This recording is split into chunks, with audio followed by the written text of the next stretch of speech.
Og á þeim tímum þá var Guð mjög raunverulegur og menn glímdu við aðra hluti heldur en það sem við glímum við í dag. Það var ekki fyrr en ný guðfræðin kom til sögunar, hinn gagnrýna ásjóna á ritninguna, svokallaður æðri gagnrýni eða higher criticism, þar sem ritningin fór, eða við getum sagt að álit almennings á ritningunni fór dvínandi. Og það sem fram kemur hérna sem vert fyrir okkur aðeins að hugleiða, það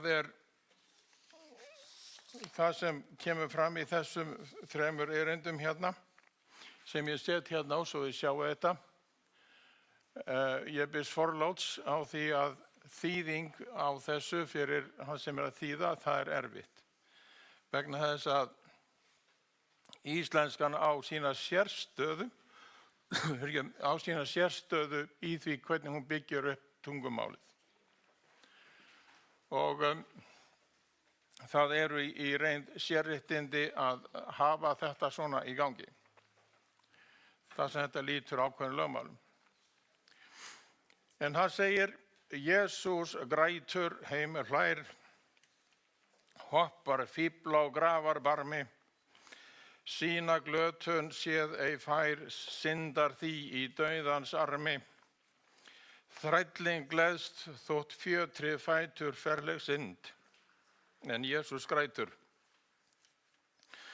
Dauðinn stendur dyrum hjá, dróma þrældóms sál mín slíttu. Jesú grátna ásján á, auðmjúk trúar sjónum lítum. En ef tár hans einskis metur, ei fær vægð dóm hans setur.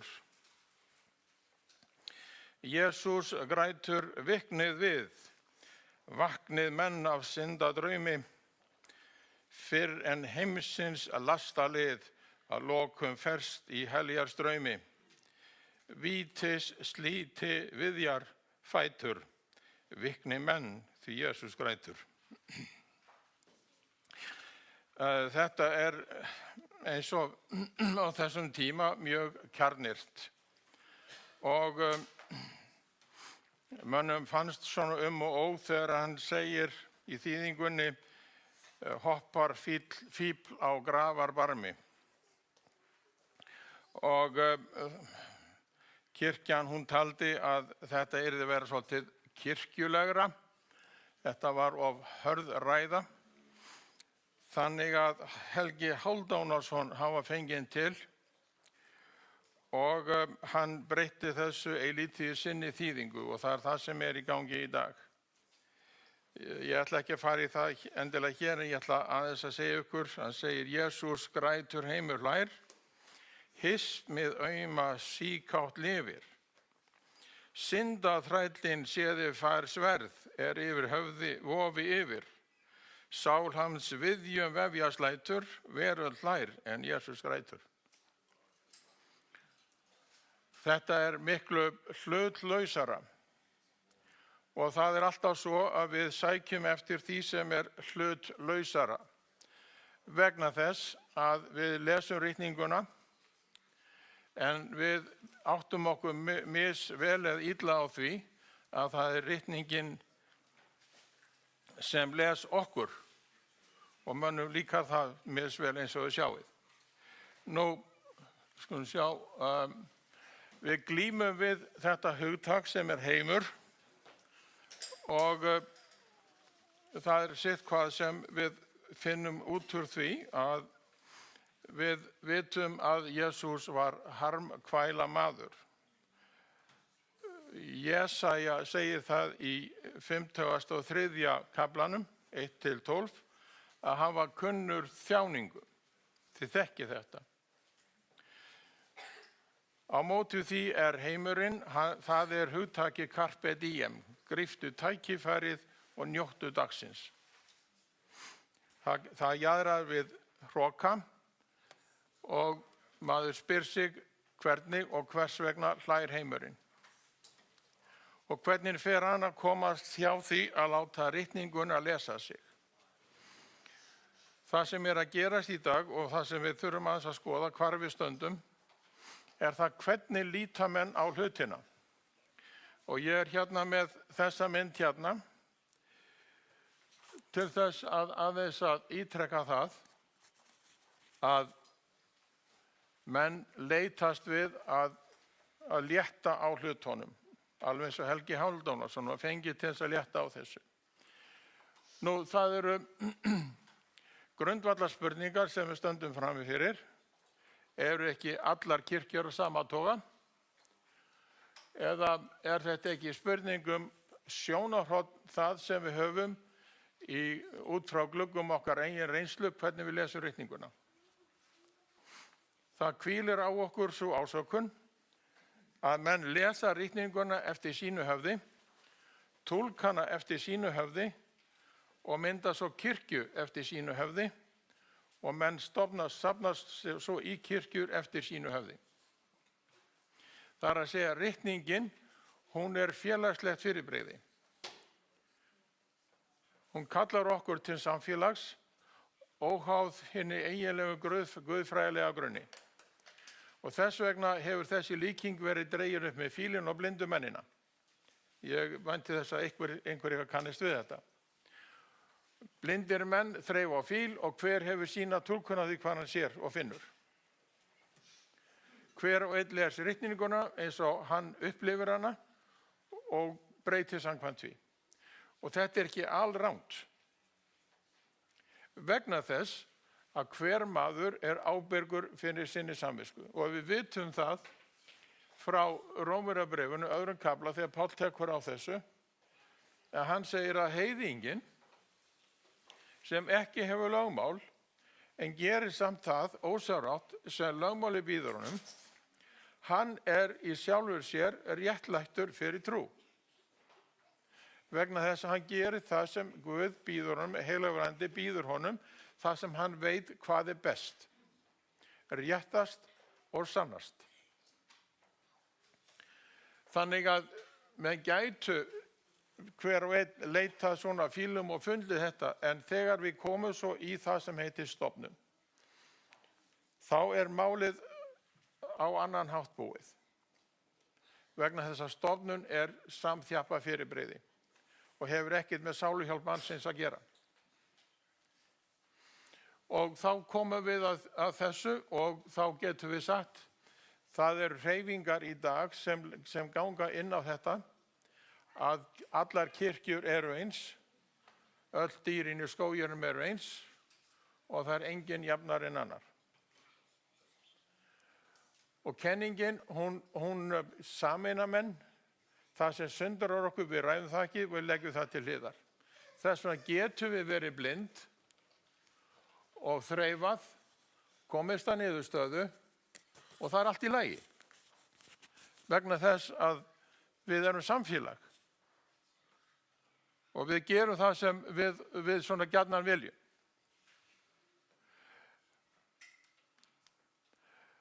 En ritningin, hún mjög ákveðin. Ritningin, hún leggur okkur línurnar, hver grundvöllur tilverunar. Hvort okkur líkar það betur eða ver. Og það mjög afgerandi hvernig hún lýsir þessu. Og við tökum bara opinberunarbókina sem dæmi. Okkur getur borið hvar sem ritningun í sjálfu sér. Jafnvel ættfræði ritningarinn segir okkur ákveðna hluti. En opinberun Jóhannesar, hún það sem heitir apokalypsis eða tjaldið dregið til hliðar. Og Páll notar þetta sama hugtak í 7. kaflanum í Hebreabréfinu, eða 7:9, sko sjá, ég það bara gáða þessu, það sem hann segir, Kristur gekk inn fyrir tjaldið, þetta fortjald, eða tjaldið. Og þetta hugtak með tjaldið þannig mikilvægt í því sem hér liggur að baki.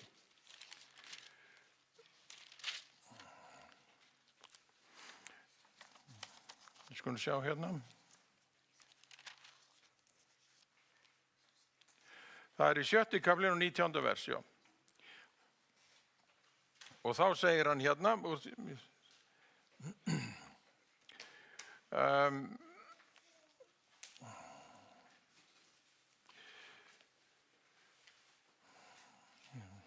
ég dett bara hérna niður í 19. versið en þetta ein samfelld hugsun hérna. Og það nær alla leið inn fyrir fortjaldið, þangað sem Jesús gekk inn, hann sem fyrirrennarinn oss til heilla, orðinn æðsti prestur að eilífu að hætti Melkísedeks. Hann gekk inn fyrir fortjaldið. Opinberunarbókin þýðir að tjaldið dregið til hliðar og við fáum að sjá hvað gerist bak við tjaldið. Jesús vill að við vitum hvað að gerast. Hvað hann að gera fyrir okkur. Og grundvallar atriðið sem ég set hérna, áður en Abraham var, ég, ego emi. Hvað sér? Já, heyrðu, þakka þér fyrir. Það frjókorn hérna alls þar. Við kannast við það. Þetta Sahara að koma hérna yfir okkur. Að ego emi. Ég þetta titill sem Guð tekur sér. Ég að ég svar Guðs til Móse. Og Jesús Elohim, sem Guðs sáttmálans, sem sá Guð, sem við sjáum í 1. kafla 1. Mósebókar. Elohim, Guð sáttmálans. Síðan í öðrum kaflanum, þá segir hann, ég drottinn Guð. Ég Jahve. Ég Guð dómsins og ábyrgðarinnar.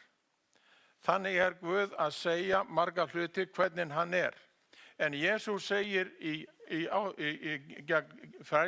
fariseunum, eins og sjáum í 8. kaflanum, ég Guð gamla testamentisins. Ég að ég Og þið kannist við að sum að jafnvel núna innan okkar kirkju menn að reyna að byrja að þrátta það hvort að Guð sé þrennur, hvort að Jesús sé jafn öflugur innan gæðsalappa Guði föður.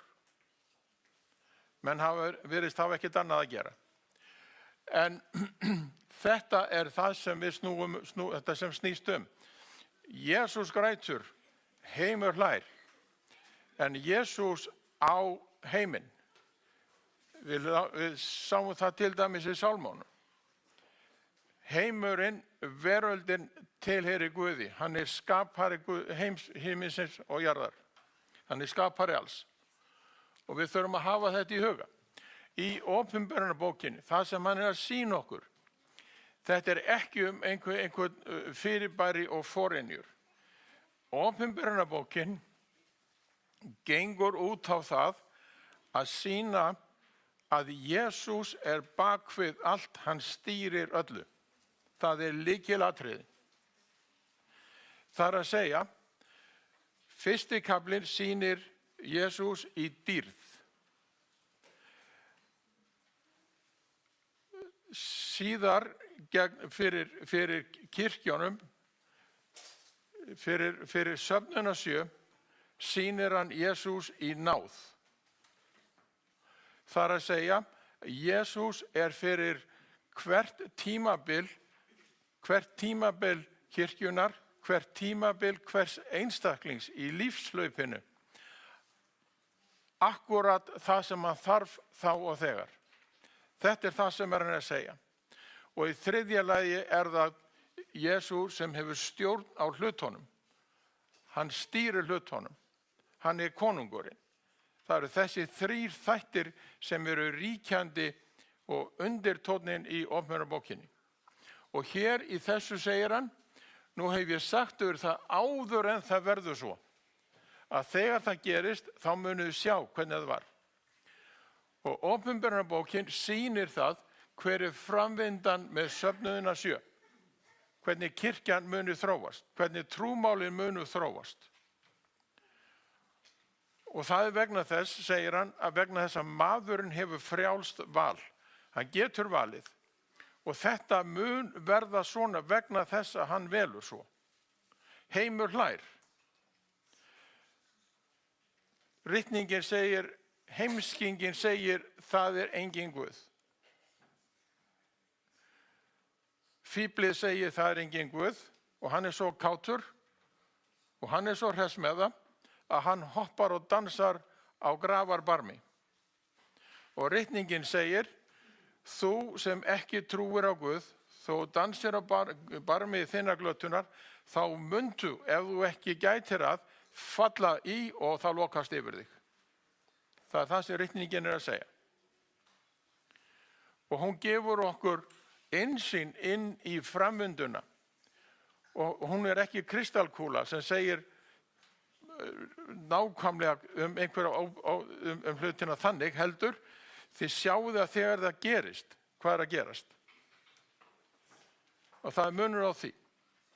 Og við getum séð út frá því hvað hefur gerst, hvar við erum stödd í ferlinu. Og það sem við erum að gera hérna, ég ætla aðeins að fara í þetta hérna, og þetta er í sjálfu sér upprifjun en samt til að ítreka það sem við erum að tala um. Og það þetta að þegar heimur hlær, þá hefur það afleiðingar. Allar hugmyndir hafa afleiðingar. Allar gjörðir hafa afleiðingar, en gjörðir eru afsprengi hugmynda. Þannig að þegar maðurinn hafnar Guði, heimur hlær, þá mun það hafa afleiðingar.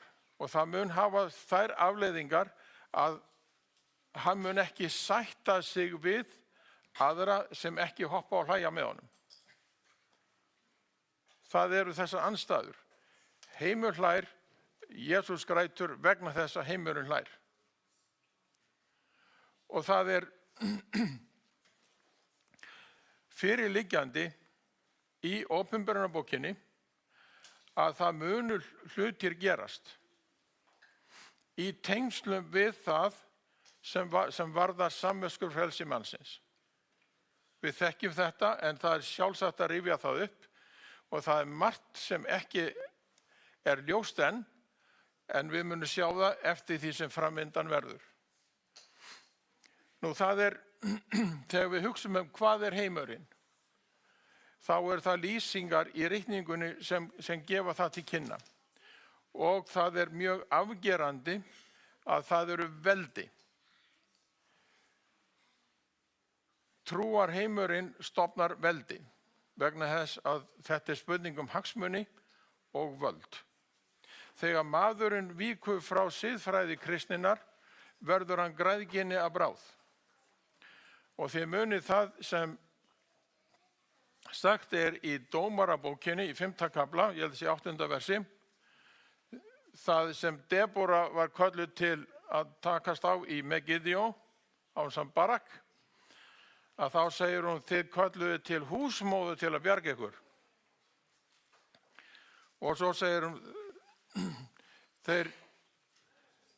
þeir skiptu Guði í borgarhliðinu og það var stríð í landinu. Spurning völd. Menn vilja meira og það einhver annar sem verður að greiða fyrir það. Stríð. Og það heimurinn, hann gengur út á þetta, þessi heimsmynd. Það ekki heimurinn, trén og allt það. Heimurinn hugmyndafræði. Og það 10 horn og það konungsríki. Það staðfest í ritning, hún segir það sjálf. Og það 7 höfuð. Það 7 kórónur á þessu 7 höfðum. Og það 7 kórónur tilgreindar í ritningunni. Og það eru kórónur, eru völd, þetta er diadema, kórónadiadema, það er það sem konungur er. Kóróna sem konan í 14. kafla opinberunarbókarinnar, þannig í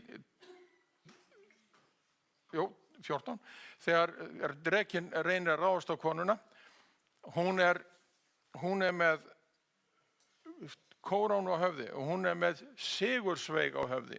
Íslenskan gerir ekki greinarmun á þessu. Hún er með sigursveig á höfði, ekki kórónu. Hér eru kórónur, þetta eru völd, þetta eru konungsríki. Fyrsta konungsríki sem sjálfur sér Guð tilgreinir er Egyptaland.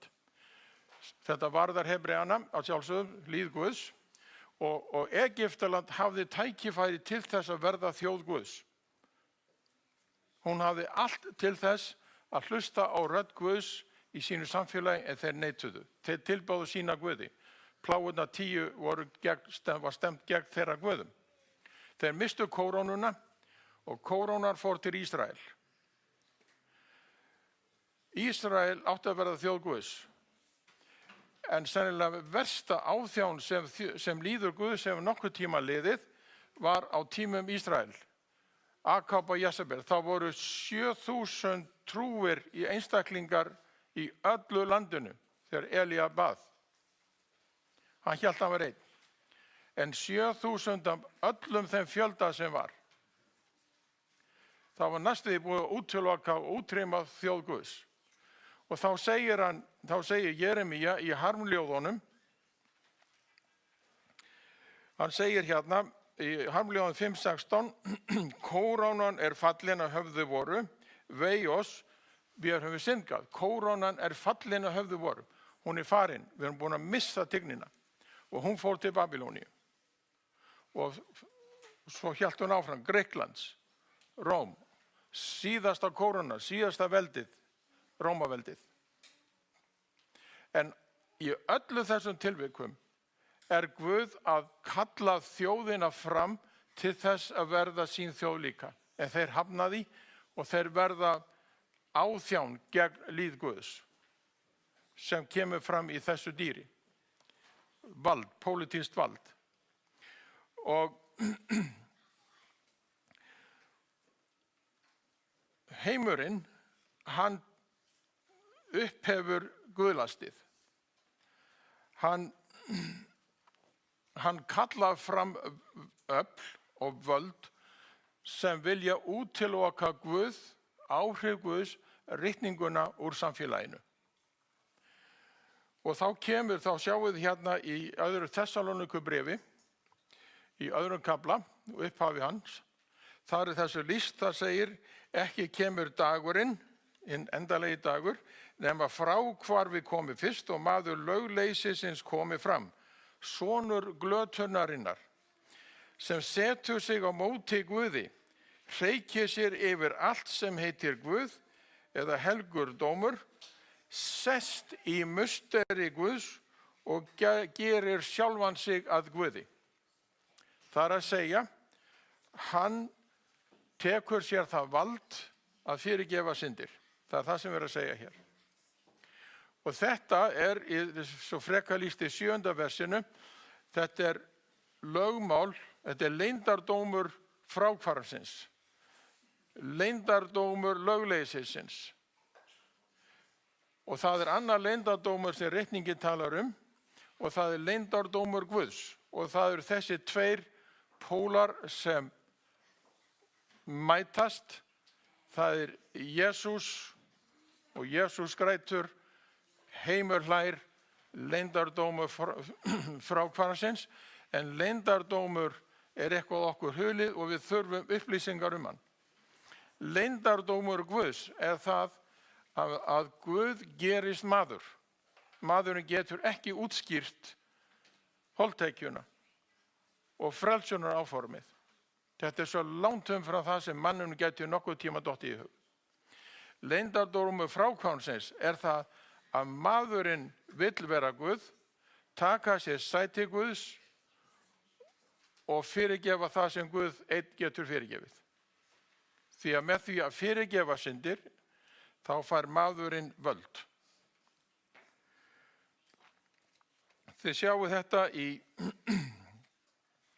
þessari lýsingu hérna í ritningunni. Þá sá ég dýr stigu upp að hafinu, það hefði 10 horn, 7 höfuð og hverju horni ennistjást og höfðum þess voru skráð nöfn með guðlasti. Dýri var líkt pardusdýri, fætur þess voru sem bjarnarfætur og ginn þess sem ljónskinn. Þetta er tekið úr Daniel 7. En þið athugið það að aðalskrokkurinn er pardusdýr. Það er hellenisminn. Það er hugmyndafræði Grikkja sem hefur í gegnum gangandi farið í gegnum öll samfélag og er ríkjandi í dag.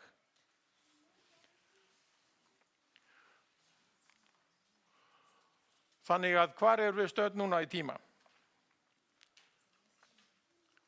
Við erum stödd hérna, sjáum þér í Opinberunarbókinni 5. og 7. versi. Þar er þetta tilgreint. Það segir, og engillir sem ég sá standa á hafinu og á jörðinni, hóf upp hægri hönd sína til himins, en hægri er tákn vald og til himins og sorfin þann sem lifir aldir alda, hann sem skóp himinin og það sem í honum er, jörðina og það sem í henni er og hafið og það sem í því er. Hér er allt tilgreint. Það er ekkert undanskilið. Lengri tími verður ekki meir. Þetta er hinn eiginlega þýðing. Ekki það að það verður ekki gefið meiri tími, bara tíminn er búinn. Það er komið punktur. Það verður ekki meiri tími í þessu. Og hvaða tími? Jú, við erum til í dag. Hvað þýðir þetta? Það þýðir að spádómstímanum er lokið og nú hefst annað tímabil. Og við skulum líta á það hérna aðeins, hvar erum við stödd? Ef við lítum á 13. kaplan og 13. vers í Opinberunarbókinni, þá segir síðara dýrið gefur tákn mikil svo að það lætur jafnvel eld falla ofan á jörðina fyrir augum mannanna. Hér eru tákn völd, ríkisstjórnir sem við erum að glíma við. Og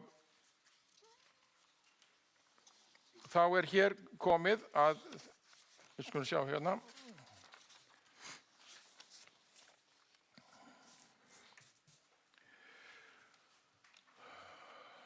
að láta eld falla af himni er ákveðið táknmál. Það er ekki það sé einhver atómsprengja. Það er að það gerir tákn með undrum og stórmerkjum.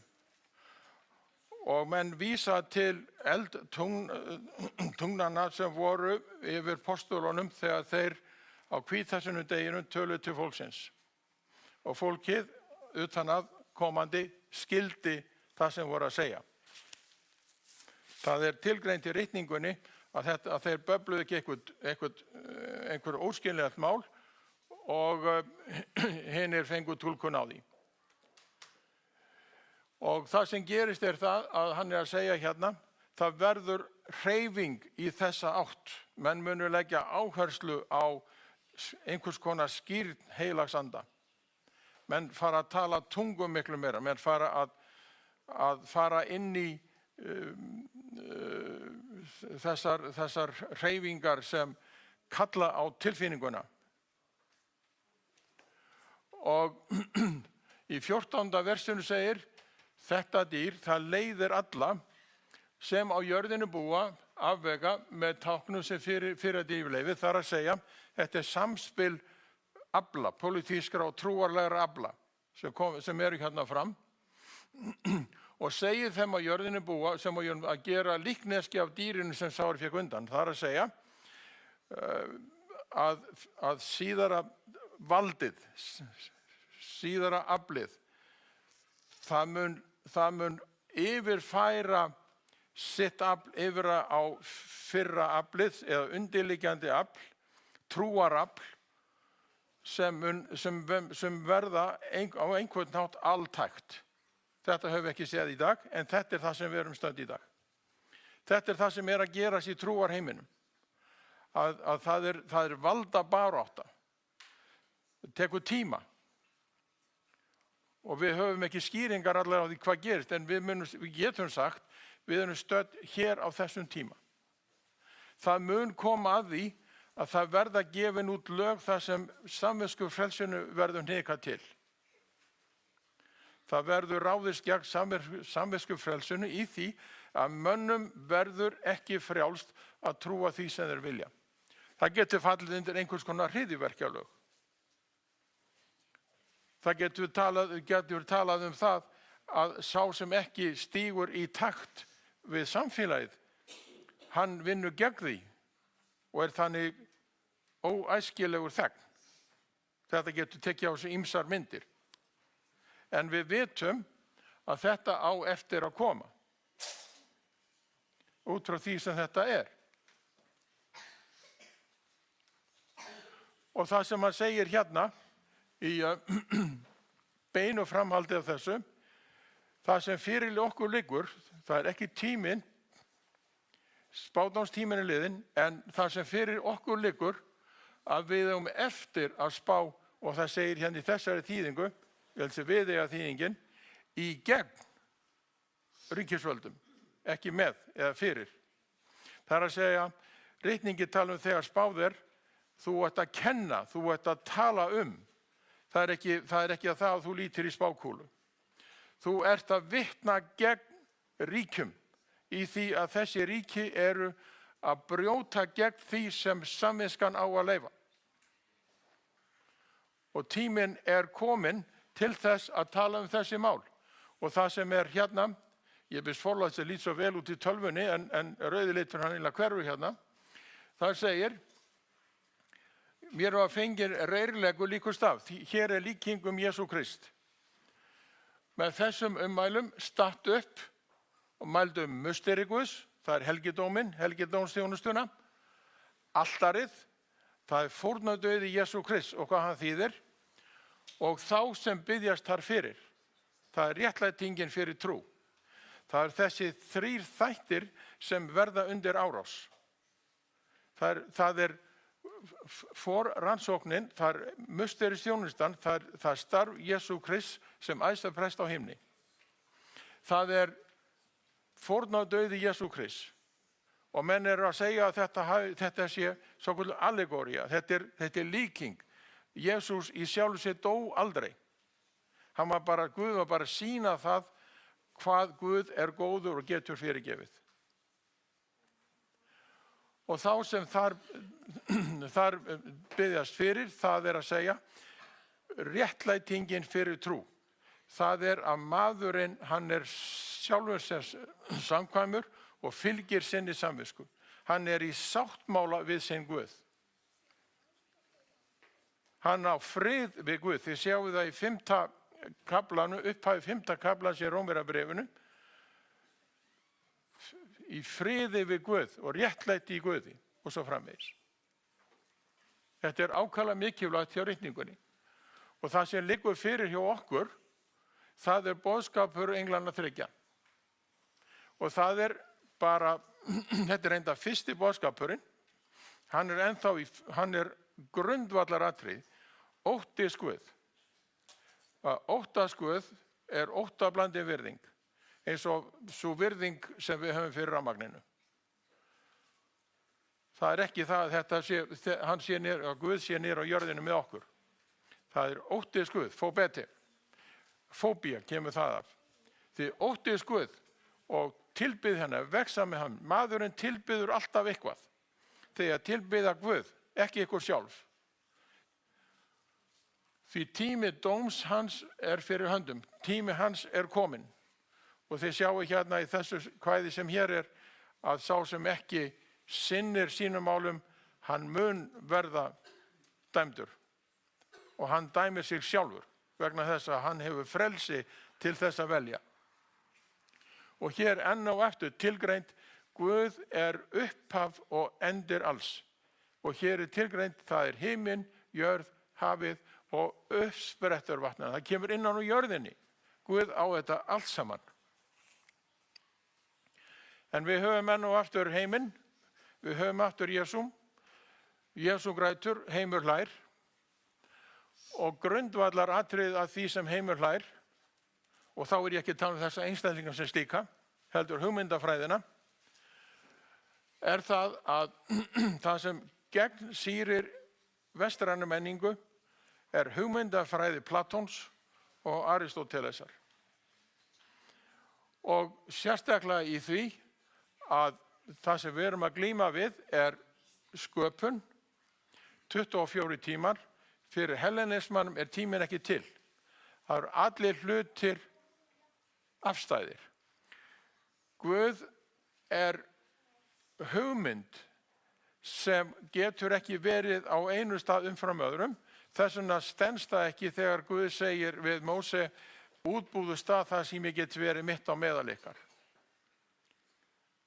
Fyrir Aristóteles og fyrir hellenismanum þá þetta ekki til. Þannig að fyrir hellenismannum og grískri heimspeki þá hvíldardagurinn útilokamál vegna þess að hann tími. Það verið að segja Guð á tíman. Og segja það að jörðin sé sköpuð, maður sé skapaður, það ekki hægt vegna þess að þá gefur það tíma. Maðurinn óháður tíma. Guð óháður tíma. Og þess vegna kenningin einhver tíma, hún stenst ekki.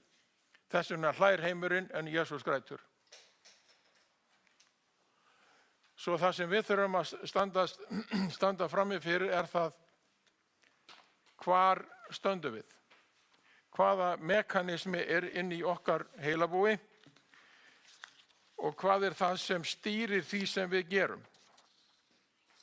Það sem enskurinn kallar what makes you tick. Það að segja hvernig gangverkinu í þínu lífsstefnu háttað. Hvernig matar þú þitt kerfi? Hvernig stýrir þú þínu kerfi? Og við sjáum það að það örlög mannsins, ef hann ekki hlustar á rödd Guðs í sínu lífi, þá mun hann hoppandi á grafarbarminn falla þar ofan í. Og það mun ljúkast yfir hann. Og það ekki bara við sem segja okkar kirkju, þið sjáu jafnvel hérna frá 1850, menn töluðu það þarna líka, menn trúðu þessu og boðuðu þetta. Þannig að við erum ekkert ein á báti með það sem við erum að segja. En undirliggjandi þetta, maðurinn kallað til ábyrgðar. Maðurinn sköpuð vera, við erum sköpuð til ímyndar Guðs og það okkar bæn að gangverkið sé í réttu lagi. Megi Guð blessa okkur.